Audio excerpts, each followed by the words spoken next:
Podžupan Saša Pelko je na simbolni ravni za en dan prepustil vodenje štajerske prestolnice devetošolki Katarini Kolar.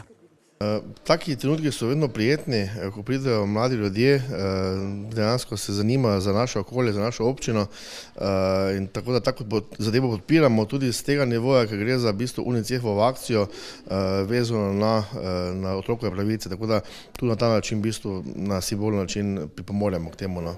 Mlada županja se sicer nad politiko ne navdušuje in je bila danes na tej funkciji zgolj formalno. V bistvu ni potekal noben proces prijave, zaradi tega, ker je bilo v bistvu vse skupaj v neki naglici. Pred 4 dnevi so meni to predstavili in v bistvu so bili taki, ja, mi smo te kar prijavili, tako da sploh nisem imela neke besede.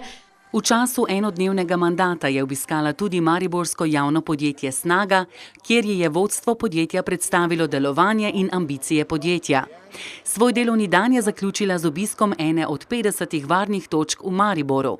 Varne točke so namenjene mladoletnim osebam v primeru stiske, kjer lahko zaprosijo za pomoč. Ker v slovenskem merilu, vsaj kar se UNICEF-a tiče, pač lahko povem, da beležimo na letni ravni približno 700 zabeleženih primerov zatekanj otrok po pomoč v varne točke, od tega vsaj 200 do 300 težjih primerov, ko gre res za fizično nasilje. Projekt Mini župan je nastal pod okriljem UNICEF-a Slovenije in je v Mariboru tokrat drugič.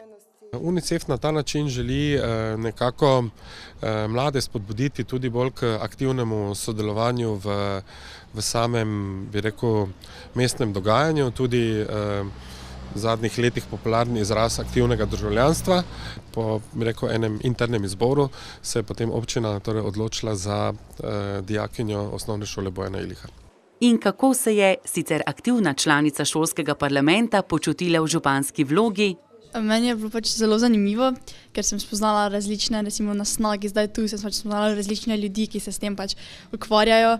Tako zelo zanimivo za videti, no, da pač vidiš, kako se dogaja v politiki na občini, to zanimivo. Na mladih svet stoji. Če tudi naša današnja županja ne razmišlja o resni politični karieri, je svojo funkcijo dobro opravila.